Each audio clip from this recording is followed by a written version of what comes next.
ምላጭ ነው የምታወሪው? የሶሊን ክፍል ማጸዳው እኔ ነኝ። እዛ ክፍል ውስጥ ምንም ምላጭ አልነበር። ከየት መጣ? እና ሶሊ ራሷን እንድታጠፋ ሆን ብላችሁ አቀነባብራችኋል እያልሽ ነው? እኔ እዚህ ቤት የቆየሁት ሶሊ ስላሳዘነችኝ እሷን ለመጠበቅ። ለነገሮች ግን ትንሽ የፈጠንሽ አልመሰለሽም? ጀመር ሶሊ እንድጠብቅ ያዘዙኝ አቶ በሉ ናቸው። ስለዚህ እኔ ከዚህ ቤት የማስወጣት ስልጣን ያላቸው አቶ በሉ ብቻ ናቸው።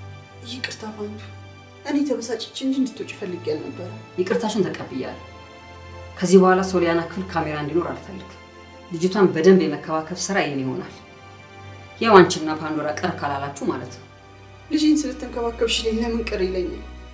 እኔ እኮ የእናቷ ተጽዕኖ ስላለብኝ ነው አልኩሽ እኮ። እንደውም ፋንቱ ተይው፣ ከዚህ በኋላ እኔ ልጄን ለማንከባከብ አላንስም። ጋሼ እኮ ሲጀመር ሌላ ሰራተኛ ይቀጠርና አንቺ ሶሊያናን ብቻ ተንከባከቢ ብሎኛል። ይሄ ደግሞ የእሳቸው ትዕዛዝ ነው። ቆይ ግን ለምንድን ነው እኔ ረጋ ብዬ ሳናግርሽ የምትቆጩ? መጀመሪያ የመጣሽ በቁጣ ስለነበር ነው። ለማንኛውም ዛሬ እንግዳ ስላለብኝ ቆንጆ ራት ይዘጋጅ። ታዛዥ ነኝ እመቤት።